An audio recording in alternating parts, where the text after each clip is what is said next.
अजून एक महत्त्वाची बातमी आपण बघूया। विठ्ठल मंदिरातील सभा मंडपात असणारे प्रशासकीय कार्यालय सध्या काढून टाकण्याचं काम सुरू आहे।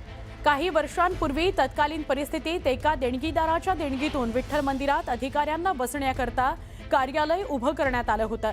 मात्र सध्या पुरातत्व विभागाच्या सूचनेनुसार हे कार्यालय काढून टाकण्यात आलेलं आहे। तत्कालीन परिस्थितीत अधिकाऱ्यांच्या हट्टापायी कुठल्या देणगीदारानं हे कार्यालय उभं केलं, त्यावेळी त्याच्या परवानग्या घेण्यात आल्या होत्या का, अशा अनेक गोष्टींचा खुलासा मंदिर समितीने केलेला आहे। मंदिर समितीला करावा लागणार आहे। सध्या महर्षी वाल्मिकी संघटनेच्या वतीने ही मागणी करण्यात आली आहे की हा खुलासा या मंदिराच्या प्रशासनाने करावा। मंदिरातील कार्यकारी अधिकारी आणि व्यवस्थापकांचा असणारा आलिशान ऑफिस सध्या पूर्णपणे काढून टाकण्यात आले। जुन्या पद्धतीच्या पुरातन ओवरी उजेडामध्ये आणण्याचा प्रयत्न पुरातत्व विभागाच्या सूचनेनुसार होतो आहे।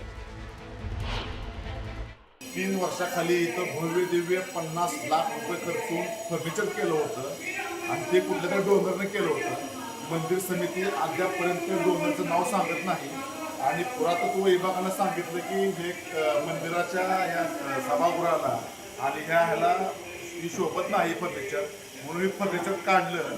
लाखो रुपये पाण्यात गेले। दुर्लक्षामुळं देणाऱ्या डोनरच्या दिलेल्या पाहुण्याची कदर मंदिर समितीने केली नाही। लाखो रुपयाचं फर्निचर काढून फेकलं आणि ह्याचा पूर्ण संताप आता आम्हाला आलेला आहे। मंदिर समितीनं लवकरात लवकर त्या डोनरचं नाव सांगावं आणि प्रशासकीय मान्यता घेतली होती का हे काम करायच्या आधी।